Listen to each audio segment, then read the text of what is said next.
Welcome to the Double Feature Movie Podcast. It's been a long 14-year wait, but one of Pixar's finest, arguably the finest animations, has finally got a sequel. Yes, Incredibles 2 is out now. I'm your host, Jonathan Roberts, and I am joined today by Joanne, Deputy Lifestyle Editor and Lead Movie Critic for the new paper. Hello. Hello. Joanne, are you a fan of the original Incredibles? Definitely. I can't believe it took 14 years just to get this sequel done. It is scary that it's 14 years. I don't know what's happened in between 14 years. How has 14 years gone by so quickly? Well, I have a 12-year-old. That's the big difference. That's well, sure. Well, sure. If you're going to have children, sure. Okay, before we go into it, let's go for our first take. We went to the premiere, and let's get our first take. So let's go into the past to speak to me from a few days ago. Me from a few days ago, are you there? Thank you, future me. We've just stepped out of the preview screening of Incredibles 2 at the cafe, and this is what we think of it. Joanne? I think it's great. It's hilarious. It's lots of action. And I think everybody, especially parents, will connect with the whole story. Okay, for me, I mean, maybe it's because I've seen the first one so often that it doesn't quite stand up to the original, but this is great. I mean, the level of animation is so much better now. The action scenes are just as thrilling. I don't think the story holds quite together as well, but this could be the film of the summer. And back to you, future me. Thank you, past me. So, with some time to mull, has your take changed at all? No, not really. I still really enjoy it, and I think it'll be one film that I'm going to watch it again and probably add it to my Pixar collection at home. Where does it rank in your all-time top Pixar films? I don't know. I haven't put on my finger on it yet. But I have many favorites. But I would say this is definitely on the top 3, maybe, or maybe top 5 or top. How many? Okay. top 3. Top 3. Okay. What would the other 2 be then? The Toy Story, the original. And obviously the first Incredibles. Oh, okay. I could relate a lot to this one because being a parent myself, and also having, like I said, the 12-year-old who is going to the teens, I can feel a lot of. The entire story is I just connected with it. So. Well, your 12-year-old was there at the premiere as well. Yep. What was his take on it? Well, he was laughing quite a fair bit, but I guess I don't know. He's like I said, he's in a teen phase. All I get is like. Grunts and single word answers. Yeah, all I get is single word answers. If he's in the right mood, he can tell me a lot of stuff. But yeah, maybe it was late night that night. But he did definitely. It's definitely his kind of movie. Okay, I mean, I did enjoy it. I still want to see it again. The first one has some of the best action scenes in any film. The scene where Elastigirl has got the kids in the plane and the missiles are going after the plane. The excitement in that is just amazing. No, not just that. It's like, the first one where Dash was running through the forest and then running away from all the bad guys and everything. I thought that was a fantastic moment if you can have from animation. But this time around, the animation is fantastic too. Well, yeah, it's certainly gone up a level. You don't want to be so reductive and say, Brad Bird should direct a superhero movie. But a lot of superhero movies should learn from The Incredibles, and Definitely. certainly the sequel as well, because the action is just incredible. That's no pun intended, sorry, but it is amazing. And you just think, why can't the people who are directing the real live action superhero films learn from this? It's so inventive and it's thrilling, and there's nothing there that can't actually be done in real life now, finger quotes. It's I thought it was amazing. The bit where it fell down though is just a bit of the pacing. Yeah, I think the moments where they cut off when Elastigirl was doing her stuff and Mr. Incredible was doing his stuff, or rather the parenting stuff at home. It kind of like the pacing it slows down, the momentum slowed down a bit. But when everybody gets together towards the end, it's the finale is a finale, a thrilling finale. The hair goes up on the back of your neck, your edge of the seat stuff. You do mention something there. I'm going to be very interested to see how this works now that we're in the era of keyboard warriors and Twitter misogynists and bullying. Elastigirl is the action hero in this. Definitely. She is the lead. And she's a girl. Nothing Shocking. wrong with that. No, not at all. And Mr. Incredible is indeed, for the most part of the movie, a house husband. Yep. So I'd love to see what these idiots online are going to say about it. No, I thought Brad Pitt addressed this issue quite cleverly. I mean, Elastigirl was, if you think back about it, Elastigirl was the hero or the brains behind the rescue operation the last time. She was, but the focus of the film the first time was Mr. Incredible. I mean, the original had themes of lost youth and finding a purpose in middle age, or maybe I'm just projecting a bit too much there. But yeah, it had themes about, this kind of like, he's a big hero, but he's been forgotten about the world or rejected. This one is about... He has to deal with his huge ego. Yes, he does. And I mean, the part of with Agnemode said that parenting is a heroic job. That is so true. I think every parent would be able to relate to that.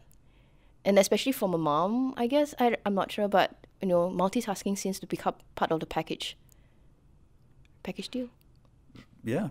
The great thing about this is that they have not gone too far into the future. It does pick up immediately after the original film, so you don't have to worry about this thing where Jack the baby, who is the absolute star in this. Yes, he's magnificent in this. But they haven't let him grow up, so it's the same family dynamic. I think that's the best part of animation, right? No one can age.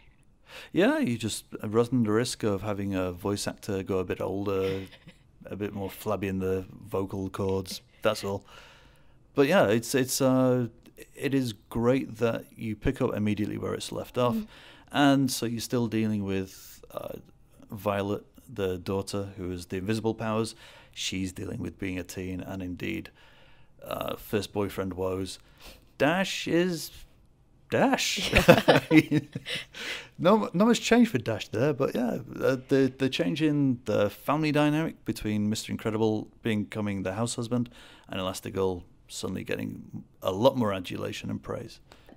Like you said earlier, Jack is amazing. I think he is the star, and we should see just another spin-off from him. It's like the shot that was in the Incredibles DVD before, the Jack attack. That was hilarious. Yeah. So they should have another, just a short film just for the spin-off for him. Maybe during the time when him and Agnemode, whatever happened between that, it was. Agnemode is voiced by the director Brad Bird, is back, and she is fabulous, darling. But yeah, she's fantastic. So she babysits for a night. It was hilarious. I think that's one of the best moments in the movie. It's short, but it's like... Oh yeah. The film is full of fantastic moments, and they don't let Jack overpower it, which I worry if he did have a spin-off that Jack is a bit too all-powerful to do stuff. But there's a fantastic sequence with a raccoon. Yes. That is unmissable. A fantastic moment.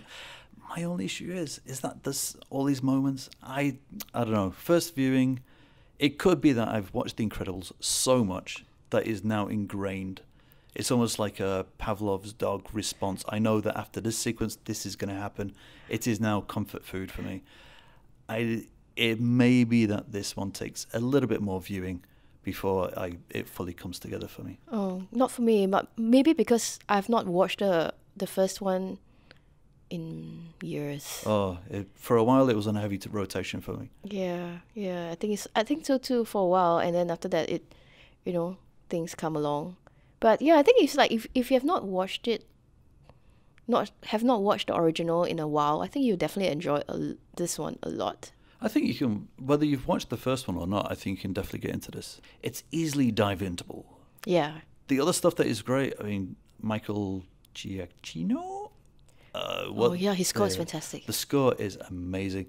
And whilst there is, not much of a spoiler, but there's no end credit scene. But as with the first one, the end credits are wonderful because you get all this example art from the thing, and you do get the superheroes' personal themes that are alluded to earlier on.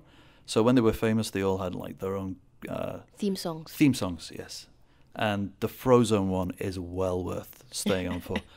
The Frozone one is like an Isaac Hayes riff, and it is perfect in every way.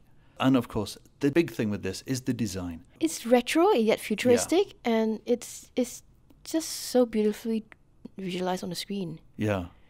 It just feels, oh no, it's a cartoon, but yet it feels real.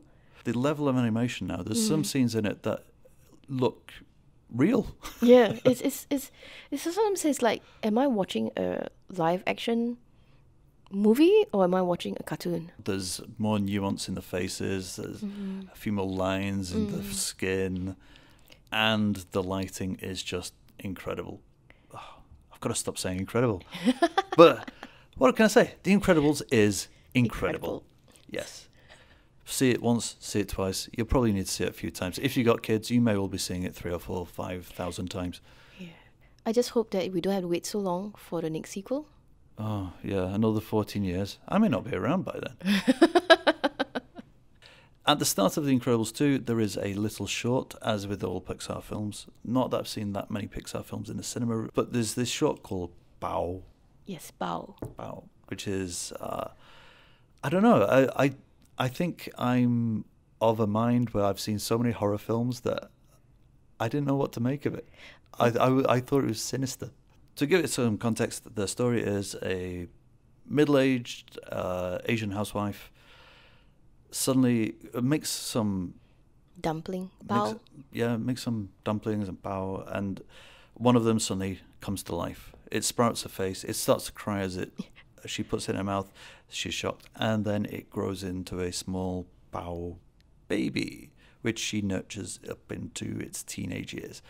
Everyone was laughing around it. I was like, where is this going? I don't know where this is going. This is so frightening. Yeah, well, I can say it. I mean, towards the end, I think, it can be a little bit of a horror movie.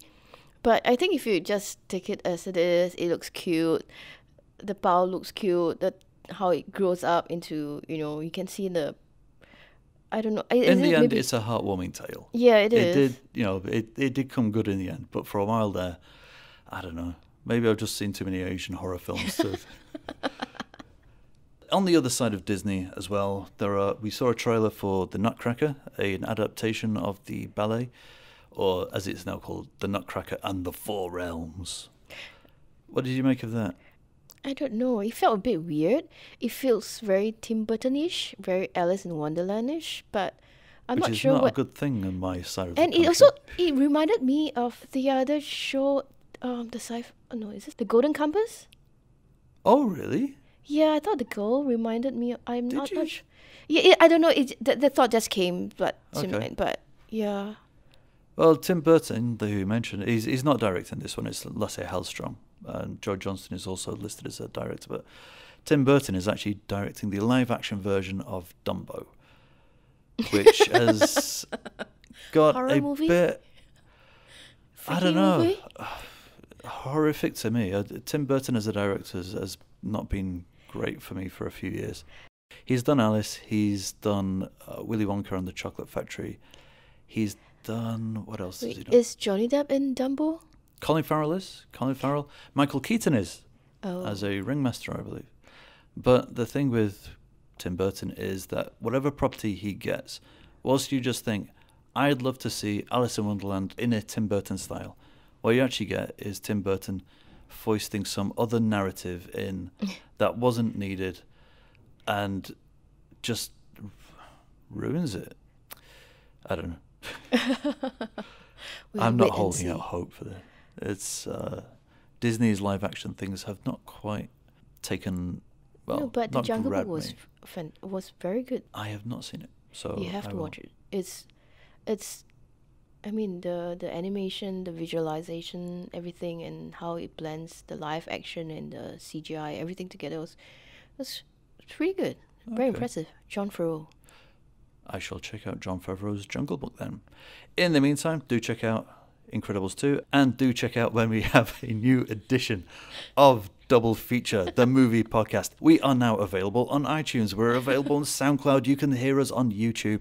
We're all over the place. And Omni as well, which, if you don't know Omni, that's the one that you've clicked into when you listen to the article on straitstimes.com. And on straitstimes.com are a lot of other podcasts that you can listen to. whole range of features. And we do want to hear from you. If you've got anything to say about this podcast or any of the other podcasts, do email to podcast@sbh.com.sg. And that is where we'll leave it. Thank you very much for joining me, Joanne. You're welcome. And do join us again next time for Double Feature.